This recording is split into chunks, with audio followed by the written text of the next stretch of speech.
নমস্কার বন্ধুরা, welcome to unicorn. তো গাইস, এই ভিডিওতে আমরা কিছু ইন্ডিয়ান ফুটবল রিলেটেড আপডেটস নিয়ে কথা বলবো। Mainly Mohun Bagan Mohammedan related updates তোমাদেরকে দিয়ে দেবো।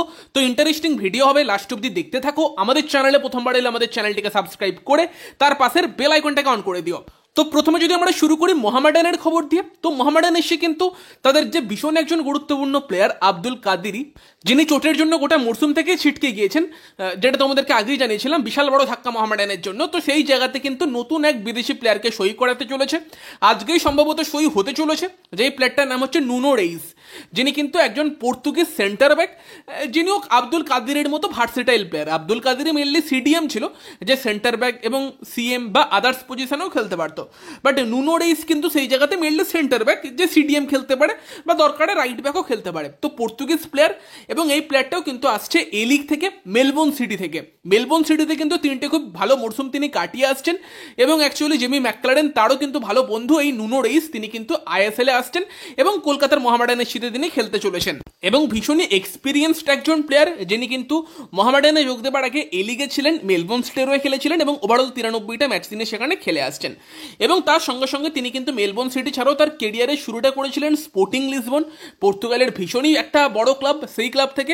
এছাড়াও তিনি কিন্তু বুলগেরিয়ান টপ ডিভিশন, গ্রিসের টপ ডিভিশন, পর্তুগালের টপ ডিভিশন তো খেলেইছেন, তার সঙ্গে সঙ্গে কিন্তু বেলজিয়ামেরও টপ ডিভিশন লিগে খেলেছেন।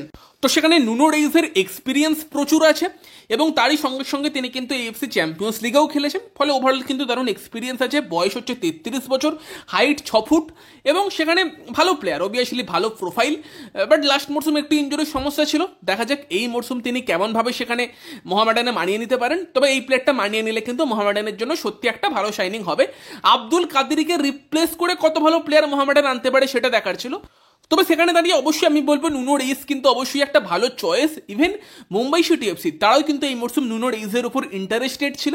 তবে মেবি হয়তো ফিটনেস রিলেটেড ইস্যুর কারণেই পরবর্তীকালে সরে এসে থাইর ক্রোমাকেই তারা আবার সাইন করিয়ে নেয়। বাট হ্যাঁ, মুম্বাই সিটি এফসি যখন তাকে নজরে রেখেছিল, মানে প্লেয়ারটার তো কোয়ালিটি আছেই, এবং সেখানে দেখা যাক মোহামেডানের হয়ে কিন্তু নুনো রেইস কীরকম পারফরমেন্স দেয়।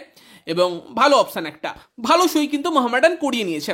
এর পাশাপাশি ইনিয়েস্তাকে নিয়ে প্রচুর রিউমার ঘুরছে যে ইনিয়েস্তা কি আইএসএল এ আসতে পারতো। তো দেখো, আন্দ্রেস ইনিয়েস্তা ফরমার বার্সেলোনা এবং স্পেন লেজেন্ড, তো সেই ইনিয়েস্তার আইএসএল এ আসার যে পসিবিলিটি হয়েছিল সেটা বললে একটু অ্যাকচুয়ালি ভুলই বলা হবে। তো ব্যাপারটা হচ্ছে যে ব্যাঙ্গালোর এফসির কাছে একজন ভারতীয় এজেন্ট প্রস্তাব রেখেছিল যে তারা কি ইনিয়েস্তাকে সই করাতে আগ্রহী আছে, একটা জাস্ট প্রস্তাব রেখেছিল।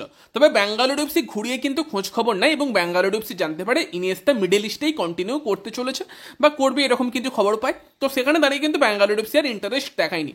এটাই হচ্ছে মূল ব্যাপার। হ্যাঁ, একটা অফার এসেছিল, তবে আদৌ ইনিয়েস্তা নিজে আসতে রাজি ছিল কিনা, না এজেন্ট জাস্ট অফার দিয়ে দেখছিল, বাজিয়ে দেখছিল, সেরকম ব্যাপার হতে পারে। ইনিয়েস্তা একদম আইএসএল আসতে ইন্টারেস্টেড ছিল, সেটা বললে হয়তো ভুল বলা হবে। লাস্ট মরসুমে কিন্তু ইনিয়েস্তাকে নিয়ে রিউমার্স এসেছিল। এরপর যে বিষয়টা নিয়ে আমরা কথা বলবো সেটা হচ্ছে মোহনবাগানের আপডেট, এবং মোহনবাগানের হয়ে জেমি ম্যাকক্লারেনকে আমরা আশা করছিলাম যে হয়তো মুম্বাই সিটি এফসি ম্যাচে আমরা জেমি ম্যাকক্লারেনকে মোহনবাগান জার্সিতে ডেবিউ করতে দেখতে পেতে পারি। হয়তো স্টার্ট করবে না, বেঞ্চ থেকে আসতে পারে, বাট এখন সেই চান্স কমই মনে হচ্ছে। তো সেখানে যা শোনা যাচ্ছে জেমি ম্যাকক্লারেন কিন্তু মুম্বাই সিটি এফসি ম্যাচেও অ্যাভেলেবেল থাকবে না। ম্যাকক্লারেন কিন্তু কালকে পর্যন্ত মূল দলের সঙ্গে অনুশীলন করেনি। এবার হ্যাঁ, অবশ্যই এটা এবার একটু ফ্রাস্ট্রেটিং লাগছে যে ম্যাকক্লারেনকে এত মানে বড় প্লেয়ারকে নিয়ে আসা হয়েছে, তার খেলা দেখার জন্য আমরা এক্সাইটেড আছি, বাট প্লেয়ারটা এখনো পুরোপুরি ফিট হতে পারেনি। কি আর করা যাবে। তবে আমি মোহনবাগান ফ্যানেদের এটাই বলবো যে ক্রিটিসাইজ করার দরকার নেই। বড় প্লেয়ার 4 বছরের চুক্তিতে সাইন করেছে, সেখানে অনেক দিন মোহনবাগান এসে খেলবে সেটি আমরা আশা করতে পারি। এবং সেই জায়গাতে একদম আর্লি স্টেজ, ফিটনেস জনিত সমস্যা, কি আর করা যাবে। তো সেখানে ক্রিটিসাইজ করার দরকার নেই। বাট হ্যাঁ, আশা মানে কবে নামবে সেই আশাতেই এখন আমরা বসে আছি। তো সেখানে জেমি ম্যাকক্লারেন হয়তো কালকের মুম্বাই সিটি এফসি ম্যাচেও অ্যাভেলেবেল থাকছে না।